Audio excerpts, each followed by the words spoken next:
Yeah, we've got to learn more about them. And we recorded this this morning, this conversation with Joe Cashion, the play-by-play voice with Coastal Carolina.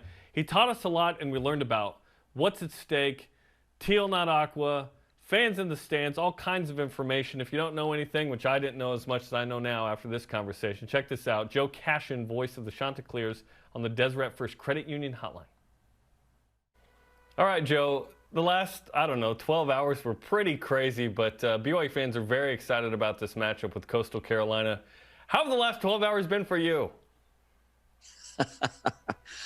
Insane. I mean, this has just been crazy. You know, we're all prepared for Liberty to come in here and renew an old rivalry, and we're excited about that. And around lunchtime yesterday, we saw that they may have had some COVID problems going on, and some of those guys were testing positive, and that kind of really threw a damper on things and kind of threw some doubt as to whether we were going to play them. And then as the day kind of developed, and the next thing you know, the rumors start going about, hey, BYU may be ready to step in. And I thought, oh, wow. We really wanted the Liberty game, but if that doesn't come about, then maybe this comes to fruition and we get a blockbuster Saturday game if they can, everybody can make it work.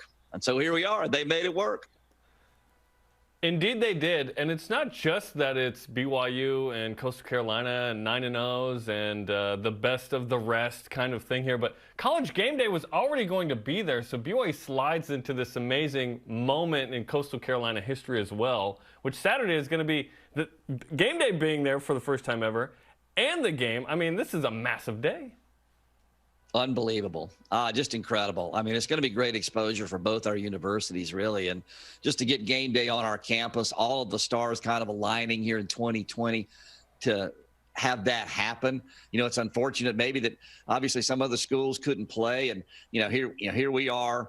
We're not Ohio State. We're not Alabama or Clemson. And, that's obviously where Game Day would love to go and showcase those teams. But, I mean, here we are with this golden opportunity now, two undefeated teams at 9-0 coming in, and Game Day, obviously, like you talked about, coming in for our Liberty game. And then, when that doesn't happen, here comes BYU, ranked in the top 10. And both of us, fighting for position in the college football playoff. It's just amazing. And it'll be great exposure, again, for both of our institutions. And hopefully these two teams can put on a great show Saturday.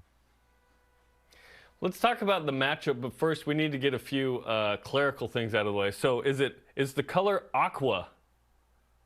Teal. Teal. Okay, I'm a Mariners fan. Teal. I get it. Teal. Okay. Teal. And then Chanticleers, Canterbury Tales. Yep, that's right. The Chanticleers, S-H-O-N-T, Chanticleers from Canterbury Tales. That's right. Yeah. Okay, so we got those out of the way. Let's talk about the game. So obviously, BYU has been looking for a game to elevate itself into the top 10-ish to try and get into New Year's Six come December 20th. Coastal Carolina, on the other end, second highest ranked Group of 5 team, hoping to be a New Year's Six team.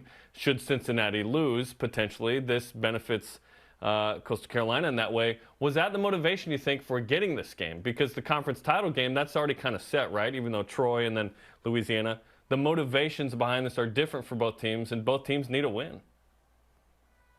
No question about that. A win for us is, just playing this game really is a win-win for Coastal as far as I'm concerned. I mean, BYU opened as the favorite. They're ranked higher than us, and they're obviously jockeying for position. Clearly we are too, hoping that, Cincinnati stumbles along the way and we can continue this roll. We're going to go to a good bowl game regardless. I mean, this year has been great for us no matter what happens down the stretch. And like you mentioned, after this week, scheduled for Troy and then the Sun Belt Championship game against a ranked Louisiana team. But, the pluses so far outweigh the minuses to get this game on tap. And then, to keep College Game Day in town, I think was a big motivating factor too. I mean, you already had a top 25 matchup, and now you got one that's, teams ranked even higher, with BYU coming in. So to keep College Game Day around and give us the opportunity and give BYU also the opportunity to score some points as well, and win-win for everybody. This quarterback matchup is going to be awesome. So Zach Wilson for BYU. Grayson McCall's had a tremendous year so far. 25 total touchdowns, 20 passing, 5 rushing, 67% completion percentage, 10 yards per attempt. He's been really good this year, too. This is going to be a showcase game for those guys as well.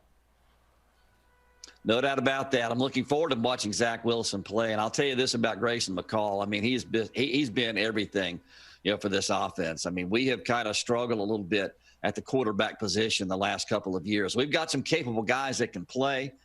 But Grayson is, I mean, he's just a little bit better. I mean, he makes plays in the pocket. He gives the time. He gives the play time to develop down the field. A lot of guys you'll watch, they'll just take off. First read's not there, out the gate they go, but Grayson doesn't do that. He'll buy himself some time. The offensive line this year for Coastal has been great to give him that time. He'll climb the pocket, step around, move off his spot a little bit, and then he'll find somebody. And he's just been phenomenal for us all season long. And I'm going through the notes now, just looking at the stats, and 2 of the top-rated quarterbacks in all of college football. It ought to be great to watch these two go at it Saturday. Where did this season come from, Joe? Because I'm seeing 3-9, 5-7, 5-7, and then boom, 9-0. That's a great question. I wish I had a true answer for that. I'll tell you this. I mean, we made the FBS move in, our first year was 2017. We moved to the Sun Belt Conference. We were really, really good at the FCS level. And then we got the invite to move up. And we struggled, to get our recruiting where it needed to be, to get our facilities where they need to be. We struggled out of the gate, as you mentioned, 3-9, and then back-to-back 5-7 seasons. But last year, we were not that far off. We really weren't. I've always been a guy that believes that your record indicates who you are. You are what your record says you are. We were 5-7 last year. We were not a winning football team, but we were 24 points away in 4 games of having that completely flipped. A play here in the Georgia Southern game and we win. We get a late stop against Arkansas State and we win that one. ULM, we lose by 3 in the 4th quarter. We've been able to turn those games into wins this season. And a big part of that, again, is our quarterback play. And then we have been able to stay healthy on defense. We took some massive hits last season as the year progressed. We couldn't keep our ones healthy across the board. Knock on wood, we've been able to do that this season. I mean, everybody has started every single game over there. It's been remarkable. And we've got some NFL talent on that side. And so to be able to, stay healthy, get a bit more experience, and have the senior leadership that we've had this year, those are the big things. And then Jamie Chadwell, the culture that he has instilled in his 3rd season is just, these guys have bought into it. They believe, they believe in each other. They believe in the coaching staff. It's just been a remarkable run to watch this season. It really has. We're talking with Joe Cashion, the voice of the Chanticleers of Coastal Carolina. Fun connection with the president coming up here in a month, Michael T. Benson, who's the grandson of Ezra Taft Benson, who was the president of the Church of Jesus Christ of Latter-day Saints. Went to BYU, and then he's been all over the place. But there's a little fun connection there between these two.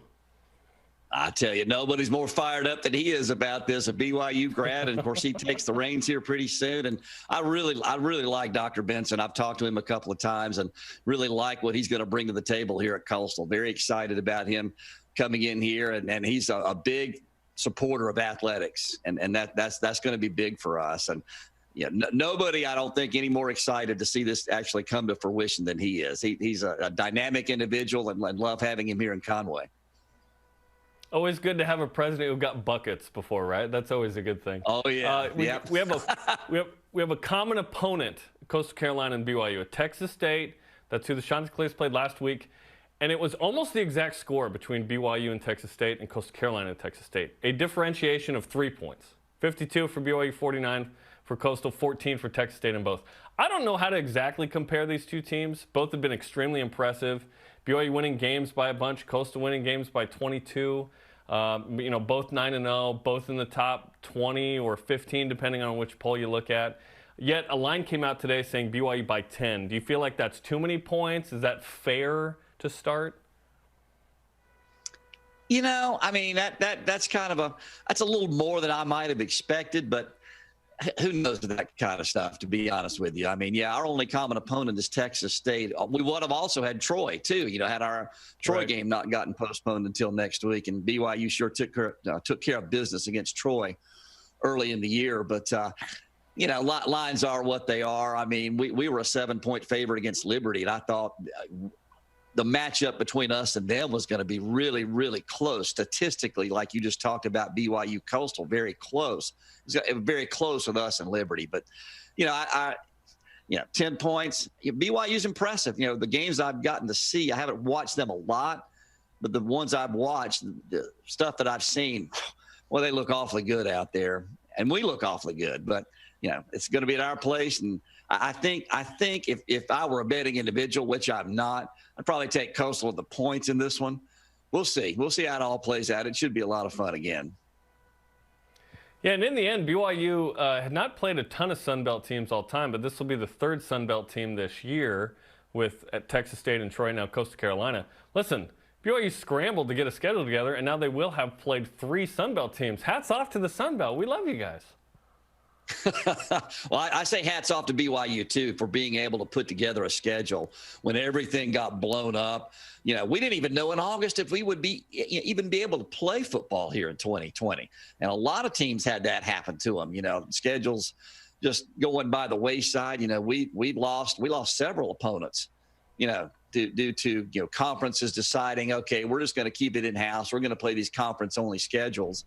And that hurt us. We should have played South Carolina. We had Eastern Michigan on the schedule. We had another FCS game that, you know, we had to scramble and fill. And, you know, Liberty was one of those fill-in kind of games that we were able to get. But hats off, I would say, to both, you know, the Sun Belt teams that were able to get on BYU's schedule, and then BYU's, you know, their leadership for being able to go out and grab these kind of games and being ready to play in something like this. You know, I know I'm not sure what all went on with BYU Washington. That doesn't, you know, concern me, or, you know, I have no dog in that fight. But for BYU to be ready to come to Conway, to come across the country, you know, and on 48 hours notice, you know, 2,000 plus miles. I mean, that's hats off to BYU.